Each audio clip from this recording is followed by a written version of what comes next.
उज्जवल जी, पहले अपना परिचय दीजिए, कहाँ के रहने वाले हैं और आप अभी अभी क्या हैं आप?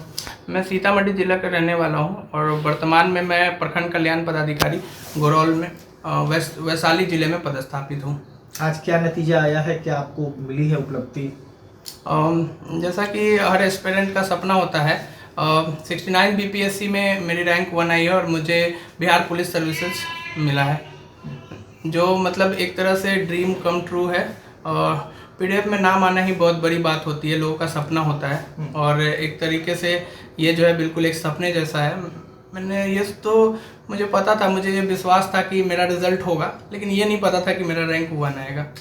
आप तो पहले से ही पीसीएस रहे हैं, तो फिर ऐसा क्या हुआ कि आपने दोबारा दिया? क्या मतलब वजह क्या रही? एक्चुअल में इसके दो रीजंस थे। एक तो ब्लॉक वेलफेयर ऑफिसर के रूप में जो मेरा रेंज था वो थोड़ा सा लिमिटेड था।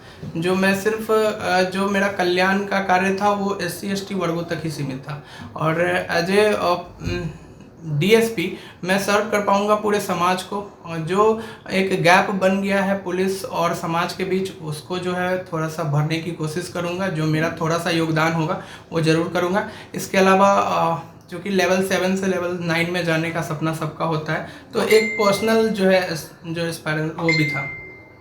अपने फैमिली बैकग्राउंड के बारे में थोड़ा बताइए, कहाँ से हैं आप और पारिवारिक पृष्ठभूमि आपकी क्या रही है?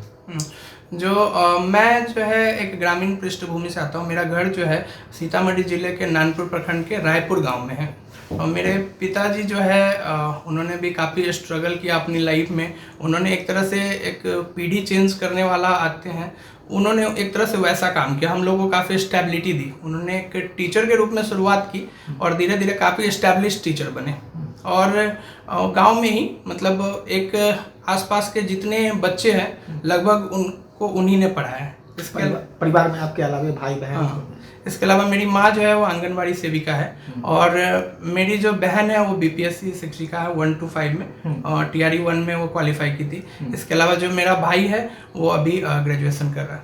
कितने भाई बहन हैं आप कितने नंबर पे हैं? मैं सबसे बड़ा हूँ और मेरे अलावा जो है बीच में बहन है और इसके अलावा जो है एक और भाई है। मतलब अभी तक का संघर्ष, इस जगह तक टॉप लेवल तक पहुंचने का जो आपका संघर्ष रहा है, किस तरीके का रहा? कुछ परेशानी, कुछ ऐसा कुछ रहा अनुभव हो तो बताइए। ऐसा हर किसी के लाइफ में बिना संघर्ष के कोई सफलता नहीं होती। हर किसी के लाइफ के पीछे एक स्टोरी होती है। तो जैसे जब मैं 10th क्लास में ही था, उसी टाइम जैसे कुछ रिश्तेदार होते हैं तो उन्होंने कहा ये लड़का नहीं पढ़ने वाला है। ऐसा क्यों? नहीं पता, उनकी मेंटालिटी ऐसी थी। जबकि ऐसा नहीं था कि मैं पढ़ाई में कमज़ोर था, बट उनकी मेंटालिटी ऐसी थी कि ये जो है आगे नहीं जा पाएगा। इसके बाद मतलब बार बार जैसे मैंने जॉब छोड़ दी इंजीनियरिंग के बाद, प्लेसमेंट के बाद और सिविल सर्विसेज की तरफ गया, तो मैक्सिमम लोगों ने ये कहा कि अब जो है एक जॉब थी वो भी ख़त्म हो गई, तो इतना रिस्क फैक्टर नहीं उठाना चाहिए। तो इसके चलते मेरे माँ बाप को बहुत सारा सुनना भी पड़ा, खासकर रिश्तेदारों से, पड़ोसियों से कि क्या कर रहा है आपका बेटा इतने साल से। लेकिन मेरे माँ बाप ने हमेशा मेरे पे विश्वास रखा। मेरे भाई बहन ने भी वो भी बोलते थे कि भैया आप टेंशन नहीं लीजिए, अगर आपका नहीं होगा तो किसका होगा। तो मतलब उन लोगों ने हमेशा एक विश्वास रखा, तो ये विश्वास जो है ना मेरे मतलब बहुत काम आया। इसके अलावा मेरे कुछ फ्रेंड्स हैं, उन लोगों का भी बहुत रोल रहा लाइफ में। उन लोगों ने भी काफ़ी हेल्प करी। जैसे एक फ्रेंड मेरा जो रूममेट था, उनके वो पिछले 2 BPSC में वो प्रीलिम्स भी क्वालिफाई नहीं कर पा रहा था, लेकिन हम दोनों ने एक दूसरे को मॉरल सपोर्ट दिया और आज वो भी 20 रैंक लेके आया है। तो ये बहुत ही खुशी की बात है कि हम दोनों रूममेट जो है एक साथ ही एक ही PDF लिस्ट में है, तो बहुत अच्छा लग रहा है। अल्टीमेटली लास्टली मतलब इस सफलता के बाद आप बाकी जो BPSC की तैयारी वगैरह करते हैं, जो स्टूडेंट है कम्पिटिटिव एग्जाम की तैयारी करते हैं, उनके लिए 2 शब्द आप क्या कहना चाहेंगे अपने अनुभव से? BPSC की जो एस्पिरेंट्स हैं उनके लिए मैं हमेशा कहना चाहूँगा, एक तो सबसे पहले जो है अगर आपके राह में जो संघर्ष है तो ज़रूर आप जो है अच्छे पाथ पे हैं और आपको ज़रूर सफलता मिलेगी। अपने अंदर के आत्मविश्वास को बनाए रखिए। अपना टाइम वेस्ट करने से अच्छा है कि अपनी स्ट्रेटजी बनाइए, अपने बेसिक्स पे ध्यान दीजिए, वो आपको हमेशा काम आएगा। जो है आप कोशिश कीजिए कि जो हमारी चीज़ है, जो जिसमें हम अच्छे हैं, जैसे मेरे बारे में कहा गया कि आप इंजीनियरिंग के बाद इंग्लिश मीडियम क्यों नहीं लिए, हिंदी मीडियम में तो कभी आप जो है टॉप नहीं कर पाएंगे।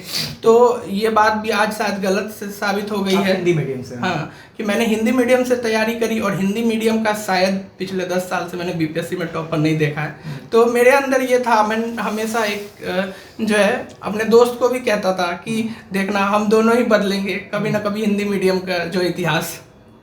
आपका पढ़ाई लिखाई कहाँ हुआ है सर? मेरी पढ़ाई लिखाई जो है, स्टार्टिंग पढ़ाई लिखाई जो है गांव में ही हुई है। इसके बाद जो है मैंने 11th-12th सीतामढ़ी से किया है और मैं इसके बाद इंजीनियरिंग करने के लिए एनआईटी उत्तराखंड गया था। उत्तराखंड में मैंने अपने मतलब 4 ईयर की इंजीनियरिंग करी है। इसके बाद मैंने सिविल सेवा की तैयारी दिल्ली में रह के की है, यद्यपि मैंने वैसे कोई प्रॉपर कोचिंग नहीं लिया है। अगर आप ये वीडियो YouTube पर देख रहे हैं तो हमारे चैनल को सब्सक्राइब करें और बेल आइकन को दबाना ना भूलें। अगर आप Facebook पर ये वीडियो देख रहे हैं तो हमारे पेज को लाइक करें।